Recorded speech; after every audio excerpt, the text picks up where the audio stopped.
Assalamualaikum warahmatullahi wabarakatuh. Saya Yandi Irawan. Alhamdulillah pada video pembelajaran kali ini kita akan membahas materi iman kepada hari akhir atau hari kiamat. Dengan tujuan pembahasan materi ini, satu, agar menambah keyakinan kita tentang akan adanya hari akhir atau hari kiamat. Kedua, agar kita memperoleh pemahaman terkait dengan hal-hal yang berhubungan dengan hari akhir atau hari kiamat. Dan yang ketiga, agar kita mampu menumbuhkan sikap dan perilaku terpuji sebagai cerminan keimanan pada hari akhir atau hari kiamat. Baiklah, untuk lebih jelasnya, mari sama-sama kita saksikan slide-slide selanjutnya. Inilah awal kehidupan manusia di dunia, yang pada awalnya tidak ada dan masih berada dalam alam ruh, alam arwah. Selanjutnya dilahirkan ke dunia dengan melalui proses dari bayi, kanak-kanak, dewasa, usia lanjut, hingga sampai kepada hari akhir kehidupan manusia di dunia, yaitu kematian. Pertanyaan kita, kemana setelah akhir dari kehidupan manusia itu? Inilah proses selanjutnya dari perjalanan manusia, yaitu akan menuju hari kiamat atau hari akhir, di mana setelah ini manusia akan menuju fase kehidupan yang kekal dan abadi. Pertanyaan selanjutnya, apa yang dimaksud dengan kiamat atau hari akhir, dan apa yang menjadi bukti atau dalil di dalam Al-Quran tentang kiamat atau hari akhir ini? Hari kiamat atau hari akhir adalah suatu peristiwa luar biasa yang pasti akan terjadi di mana seluruh makhluk termasuk manusia yang pernah hidup di muka bumi akan dimatikan oleh Allah, kemudian dihidupkan lagi untuk mendapatkan perhitungan dan pembalasan atas segala amal yang pernah dilakukan selama hidup di dunia.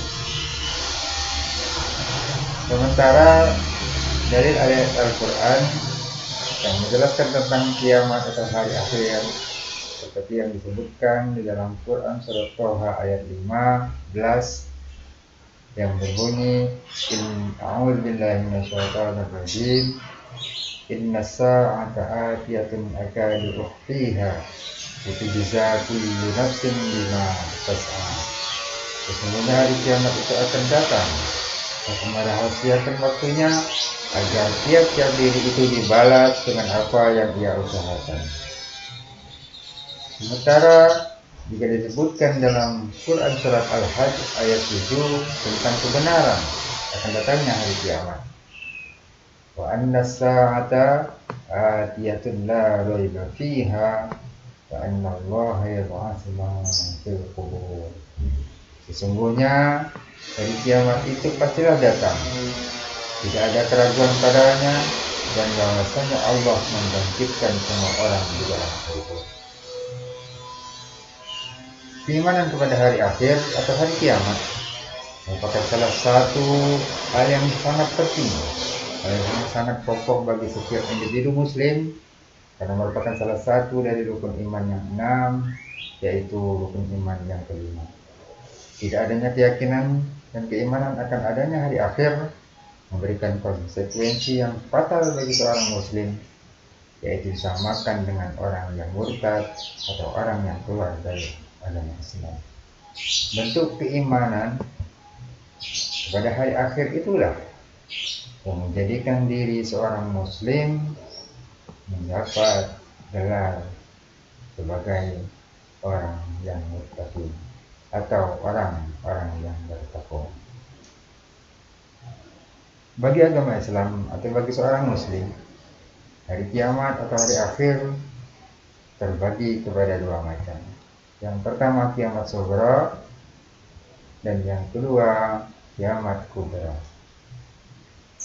Kiamat sughra atau kiamat kecil merupakan kehancuran, kematian, dan berakhirnya kehidupan setiap makhluk yang bernyawa. Sebagai contoh, fenomena alam yang terjadi: banjir, ledakan gunung Merapi, kematian, tsunami, gempa bumi, dan lain sebagainya. Itulah di antara contoh yang berkaitan dengan kiamat sughra. Sementara dari gambar yang kita saksikan, ya banjir, terjadinya gunung meletus, dan terjadinya kecelakaan, atau tibanya hari di mana Allah memanggil kita, yaitu kematian, merupakan contoh-contoh dari kiamat sughra. Terutama yang berkaitan dengan kematian, yang setiap bernyawa, bila Allah jelaskan, pasti akan mengalami mati. Bagaimana yang difirmankan oleh Allah Subhanahu wa taala dalam Quran surat Al-Ankabut ayat 57, A'udzu billahi minasyaitonir rajim, kullu nafsin dha'iqatul maut, tsumma ilaina turja'un. Tiap yang bernyawa akan merasakan mati, kemudian hanya kepada Kami-lah kamu dikembalikan. Lalu yang kedua yaitu kiamat kubra atau kiamat besar, merupakan peristiwa besar atau hancurnya alam semesta beserta isinya, termasuk makhluk, sebagai awal dimulainya kehidupan akhirat, yaitu kehidupan yang kekal dan abadi di negeri akhirat. Gambar ini merupakan sedikit gambaran bahwa apa yang diciptakan oleh Allah Subhanahu wa taala akan hancur dan saling bertabrakan, dan tidak satu pun makhluk yang ada di alam ini akan selamat ketika terjadinya kiamat kubra atau hari akhir ini. Gambaran kiamat kubra telah jelaskan dalam Al-Quran surat Al-Qari'ah ayat yang keempat dan yang kelima. Allah jelaskan dalam Quran surat Al-Muzammil, dan juga Allah jelaskan dalam Al-Quran surat Az-Zumar ayat 68. Sementara dalil tentang kiamat kubra Allah jelaskan dalam Quran surat Al-Haqqah ayat 13 sampai 16 yang berbunyi, A'udzu billahi minasyaitonir rajim, fa idza nufikha fis-suri nafakhatan wahidah wa humilatil ardu wal jibalu fadukkata dakkatan wahidah wa yawma idzin waqa'atil waqi'ah wa syaqqatis samaa'u fa hiya yawma idzin wahiyah. Maka apabila sangkakala ditiup sekali ditiup, dan diangkatlah bumi dan gunung-gunung, lalu dibenturkan keduanya sekali bentur. Maka pada hari itu terjadilah hari kiamat, dan terbelahlah langit, karena pada hari itu langit menjadi lemah.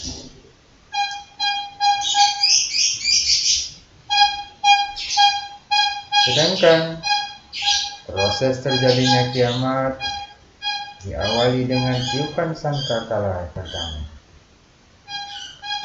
yang akan menghancurkan, sangkakala pertama yang akan menghancurkan alam semesta beserta isinya, dan tiupan sangkakala untuk yang kedua kalinya telah bangkitkan seluruh manusia di padang mahsyar, dan untuk selanjutnya akan ditimbang, dihisab semua amal ibadah sama hidup di dunia. Dan pada saat itu tidak akan ada yang bisa lepas dari 4 pertanyaan Allah. Pertama, umur dipergunakan untuk apa? Yang kedua, ilmu.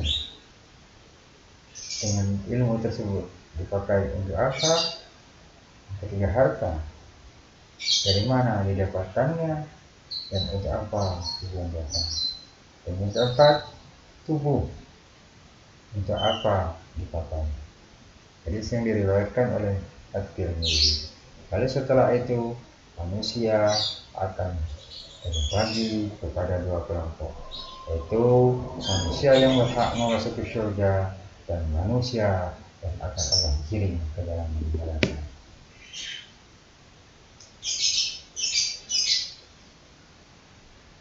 Hari kiamat atau hari akhir adalah hal yang gaib, artinya hanya Allah yang tahu kapan terjadi.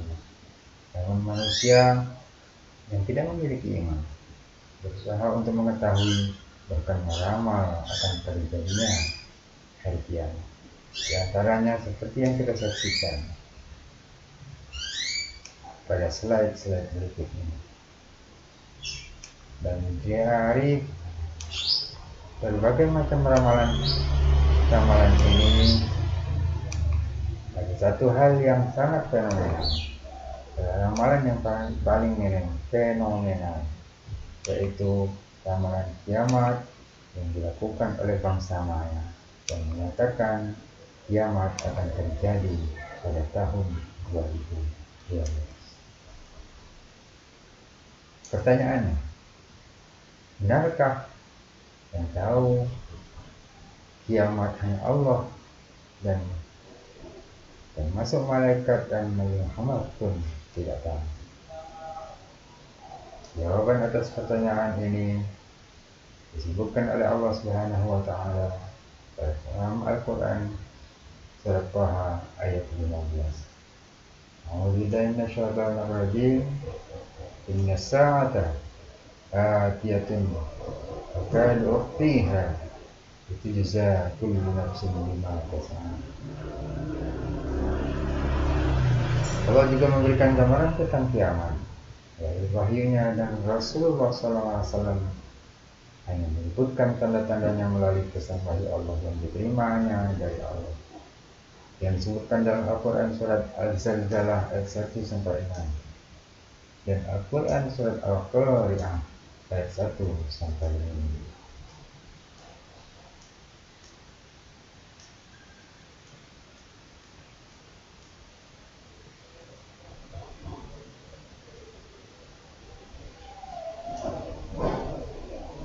Sementara itu,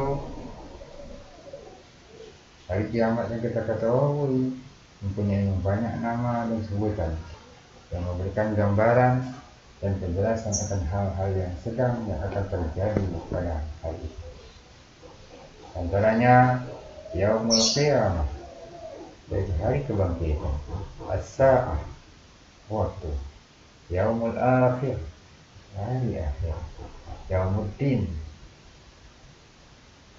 hari akhir, Yaumul Fasl, hari keputusan, Yaumul Hisab, hari perhitungan, Yaumul Fatah, hari pengadilan, Yaumul Talaq, hari perpisahan, Yaumul Jam', hari pengumpulan, Yaumul Khulud, hari ketukaran, Yaumul Khuruj, hari keluar, Yaumul Ba'ts, hari kebangkitan, dan nama lain pada hari kiamat yang lain. Allah memberitahukan kapan kiamat akan terjadi. Allah tidak memberitahukan kiamat kapan akan terjadi. Dan Allah berikan tanda-tandanya sebagai bahan renungan kita manusia agar apabila tanda-tanda tersebut telah muncul, artinya kiamat akan segera terjadi. Dan di antara tanda-tanda kiamat tersebut terbagi kepada dua macam. Ada tanda-tanda kiamat kecil yang terdiri di antaranya sebagai berikut: melimpahnya harta, enggannya orang menerima sedekah, munculnya orang-orang yang mengaku sebagai nabi, kurangnya sifat amanah, Banyak pejabat yang zalim, perzinahan, minuman keras, obat terlarang, merajalela, memperindah masjid, namun tidak ada yang memakmurkannya, berlomba-lomba mendirikan bangunan, banyaknya pembunuhan, banyaknya kemusyrikan di kalangan umat Islam, merajalelanya pemutusan silaturahim, buruknya hubungan bertetangga, orang-orang berlagak seperti anak muda, merajalelanya sifat titip dan riba, mengucapkan salam hanya kepada orang-orang yang dikenal. Banyaknya kebohongan dan informasi yang simpang siur, wanita berpakaian tapi telanjang.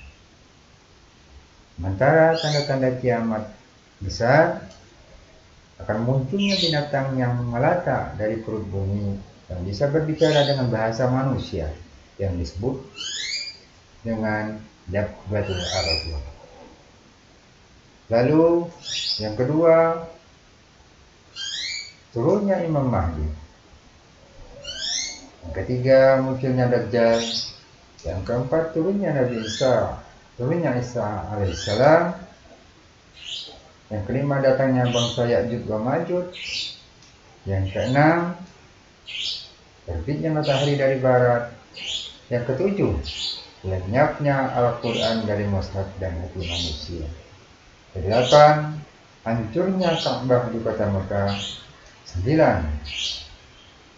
munculnya kabut selama 40 hari yang akan mematikan semua orang beriman yang sejati, sehingga mereka tidak perlu mengalami tanda-tanda kiamat lainnya yang disebut dengan dukhon. Dan yang ke-10, bila manusia telah menjadi kafir semuanya.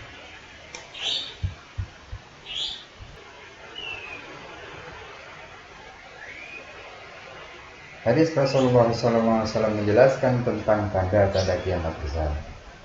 Jadi yang diriwayatkan oleh hadis riwayat Muslim, Rasulullah SAW bersabda, keluarnya asap tebal, munculnya Dajjal, munculnya binatang melata di bumi, terbitnya matahari dari tempat terbenamnya, turunnya Isa bin Maryam, keluarnya Ya'juj dan Ma'juj, berlakunya 3 gempa di bumi timur, di barat, dan di semenanjung tanah Arab, dan terakhirnya keluar api dari Yaman yang mengusir manusia kepada mahsyar.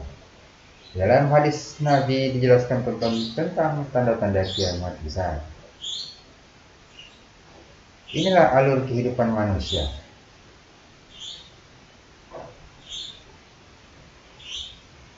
Di dunia ada yang meninggal, masuk ke dalam kubur, menunggu di alam barzakh untuk dibangkitkan setelah kiamat. Dan ada yang bertemu dengan kiamat, setelah terjadinya kiamat, dibangkitkan di padang mahsyar dan langsung mendapatkan perhitungan dari Allah Subhanahu wa taala dengan ditimbang amalnya, hingga manusia akan terbagi kepada 2 kelompok. Ada kelompok yang berhak mendapatkan surga dan ada kelompok yang akan digiring masuk ke dalam neraka.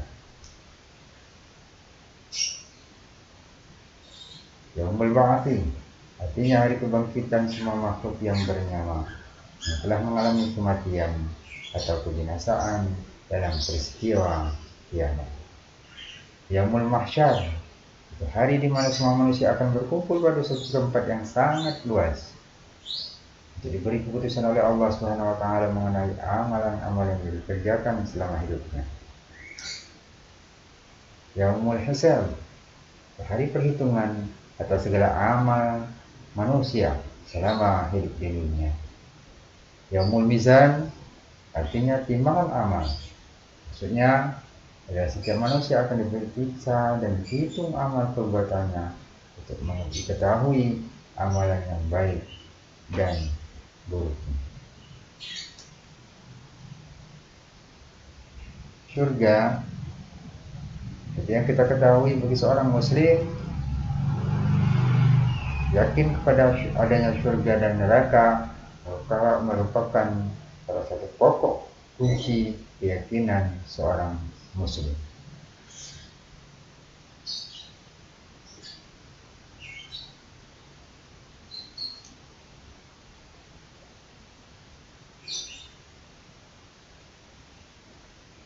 Mengimani surga dan neraka yang telah diciptakan oleh Allah dan keduanya sama telah disiapkan oleh Allah Subhanahu wa taala. Seperti yang difirmankan oleh Allah Subhanahu wa taala. Allah berfirman dalam Quran surat Al-Imran ayat 133 dan Al-Imran ayat 131. Surga yang telah disediakan untuk orang-orang yang bertakwa dan neraka yang disediakan untuk orang-orang kafir. Sementara untuk penamaan surga,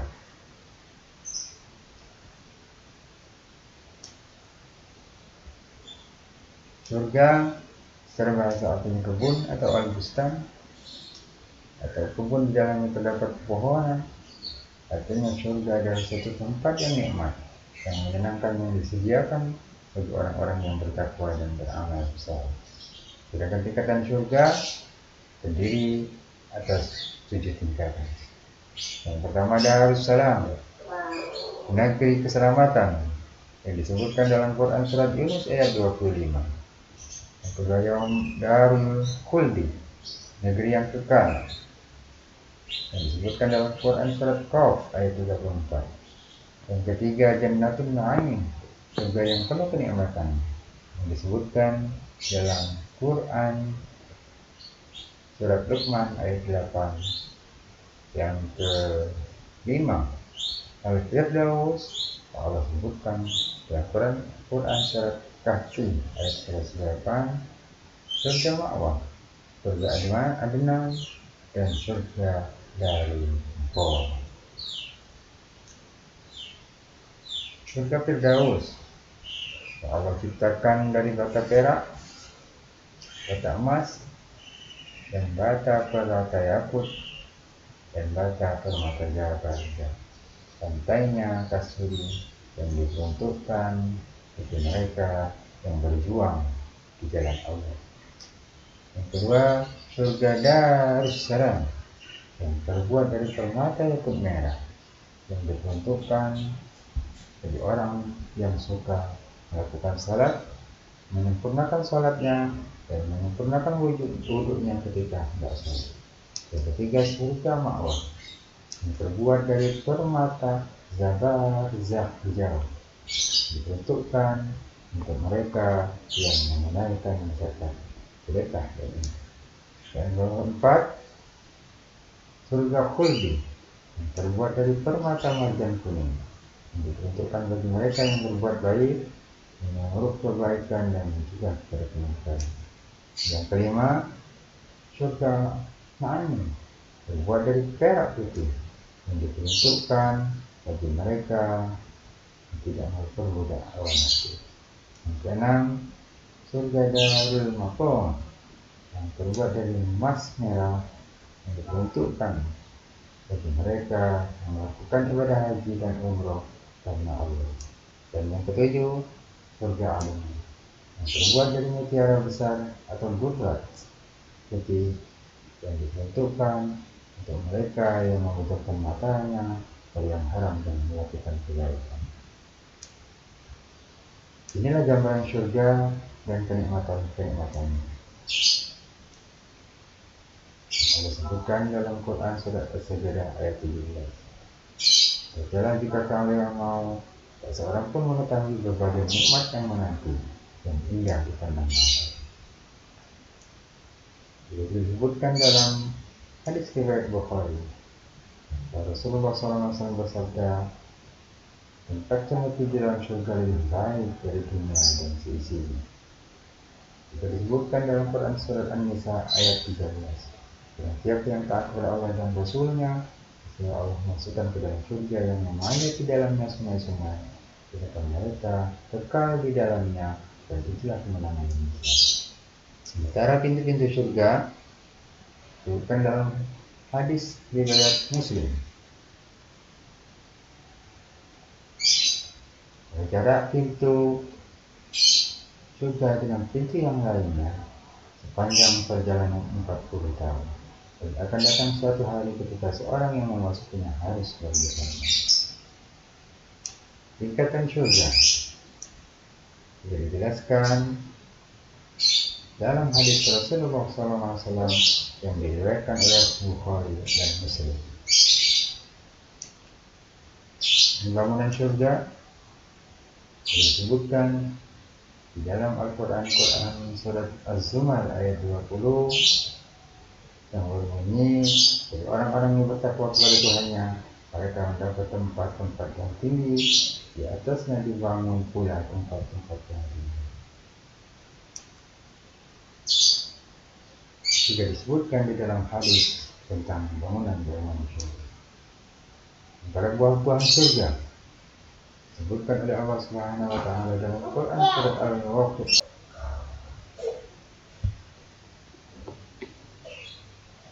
Buah-buahan jalan surga disebutkan dalam surat Al-Waqiah ayat 20 sampai 21. Juga disebutkan dalam Quran surat Al-Baqarah ayat 25. Sementara minuman di surga Allah gambarkan dalam Quran surat Al-Insan ayat 5 dan 6. Juga Allah gambarkan dalam Quran surat Al-Insan ayat 17. Kita bidadari surga Allah sebutkan yang gambaran bidadari surga dalam Quran surat Al-Rahman ayat 30. Dan Allah sebutkan dalam surat Al-Dukhan ayat 54. Dan Allah sebutkan dalam Quran surat Tur ayat 20. Allah sebutkan juga di dalam Al-Quran surat Ar-Rahman ayat 72. Dan dalam Al-Quran surat Al-Waqiah ayat 35 sampai 37. Dalam hadis Rasulullah SAW tentang bidadari surga disebutkan dalam Sahih yang diriwayatkan oleh Anas radhiyallahu anhu. Juga dalam hadis yang diriwayatkan oleh Bukhari dan Muslim.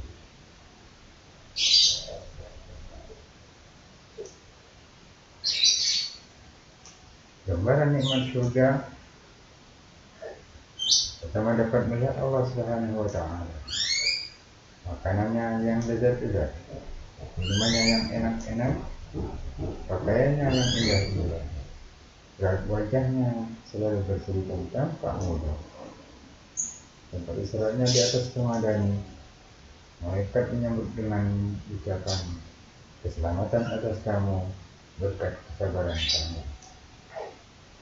Tempat tinggal mereka mahligai yang di bawahnya mengalir sunyi.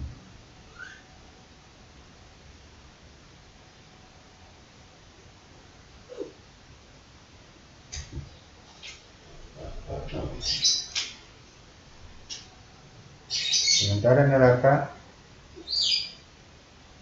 yaitu merupakan satu tempat pembalasan yang paling berat bagi orang yang ingkar, durhaka, dan suka berbuat kemaksiatan kepada Allah Subhanahu wa taala dan melanggar aturannya. Dan tingkatannya terdiri juga dari 7 tingkatan atau 8 tingkatan. Tingkatan neraka yang pertama Jahannam. Allah sebutkan dalam Quran surat An-Naba ayat 21 sampai 22. Yang kedua neraka Jahim. Allah sebutkan dalam Quran surat An-Nazi'ah ayat 36. Yang ketiga neraka Sa'ir yang Allah sebutkan dalam Quran surat Asy-Syura ayat 7. Selanjutnya neraka Saqar Allah sebutkan dalam Quran surat Al-Mudaththir ayat 27 sampai 28. Dan neraka Hutam Allah sebutkan dalam Quran surat Al-Humazah ayat 4.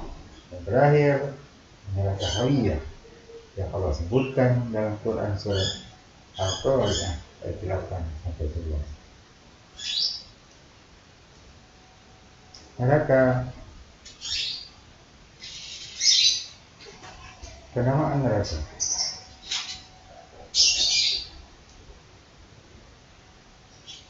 Neraka secara bahasa artinya kobaran api yang panas yang sifatnya membakar.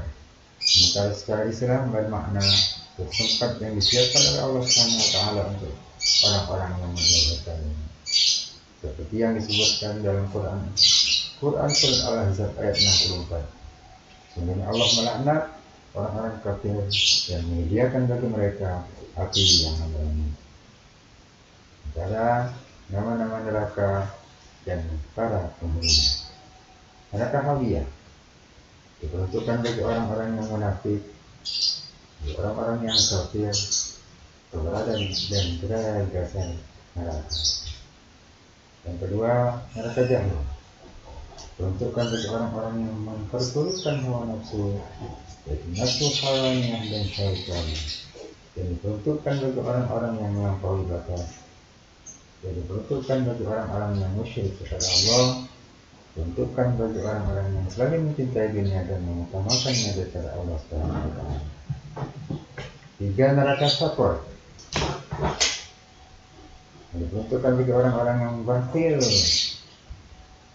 berpikir kepada fakir miskin. Dan diperuntukkan juga bagi orang-orang yang tidak pernah melakukan salat. Lalu neraka Jahannam diperuntukkan bagi para iblis dan syaitan. Diperuntukkan bagi pengikut iblis dan syaitan. Dan diperuntukkan bagi orang-orang majusi yang menyembah hati. Yang kelima, neraka Hukum yang diperuntukkan bagi orang-orang yang suka mengadu domba orang lain. Yang keenam, neraka Sa'ir yang diperuntukkan bagi orang-orang Yahudi dan orang-orang Nasrani.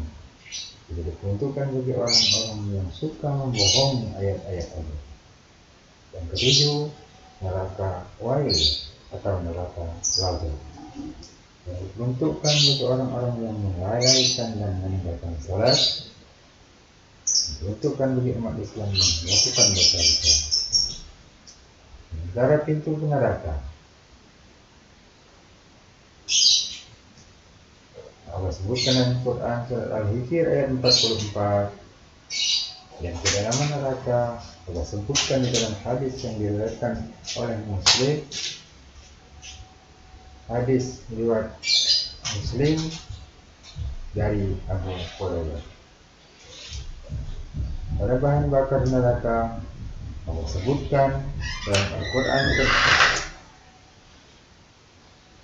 Al-Baqarah ayat 24. Juga Allah sebutkan dalam Quran surat Al-Anbiya ayat 98. Kalau panasnya api neraka Allah sebutkan melalui Rasulullah SAW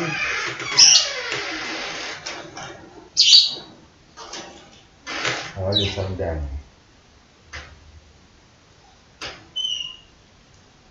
Makanan penghuni neraka Allah sebutkan dalam Quran surat Al-Ghasyiyah ayat 6-7. Minuman penghuni neraka Allah sebutkan dalam Quran surat Ibrahim ayat 16-17. Juga Allah sebutkan dalam Quran surat Muhammad ayat 47. Dan juga Allah sebutkan dalam Quran surat Al-Hajj ayat 20. Gambaran siksa neraka.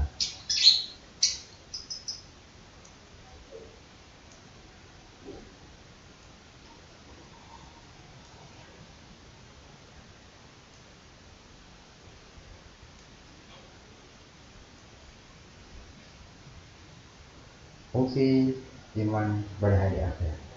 Yang pertama, berfungsi untuk membuat seorang meyakini bahwa masih ada kehidupan yang jauh lebih abadi daripada kehidupan dunia dan seisinya. Yang kedua, menjadikan manusia lebih bertanggung jawab atas apa yang dilakukannya di dunia. Yang ketiga, membuat manusia untuk menjadi pribadi yang lebih disiplin, taat dan patuh kepada perintah Allah dan menjauhi larangannya. Dan yang keempat, mendorong seseorang untuk memperbanyak amal saleh. Sementara manfaat dan hikmah yang dapat diambil dari keimanan kepada hari akhir adalah kiamat antaranya. Pertama, manusia akan cenderung berbuat sesuatu dengan penuh kehati-hatian dan kewaspadaan.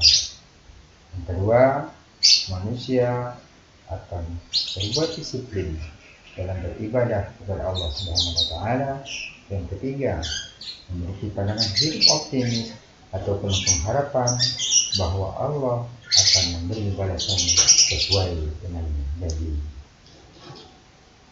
Demikianlah video pembelajaran kali ini. Mudah-mudahan bermanfaat bagi kita semua. Harapan semoga menjadi bahan pembelajaran dan pemahaman bagi kita semua terkait dengan keimanan kepada hari akhir, sehingga menjadikan kita semua makin banyak menumpuk amal ibadah sebagai bekal menuju kehidupan yang abadi. Terima kasih. Jangan lupa like, comment, and subscribe. Wallahu a'lam bishawab. Assalamualaikum warahmatullahi wabarakatuh.